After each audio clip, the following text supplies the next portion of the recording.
নায়করাজ রাজ্জাক নিঃসন্দেহে শিল্পী হিসাবে তার কোনো তুলনা নেই। কারণ আমাদের দেশে নায়কদের রাজা সে ছিলেন।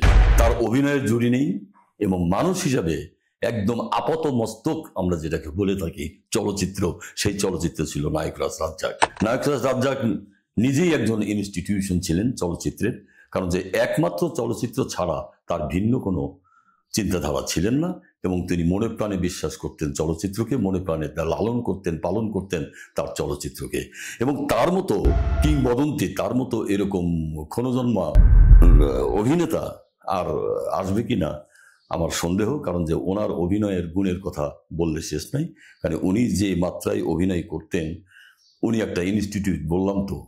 কারণ ওনার অভিনয় দেখলে মানুষ ওনার কাছ থেকে অনেক কিছু শিখতে পারতেন।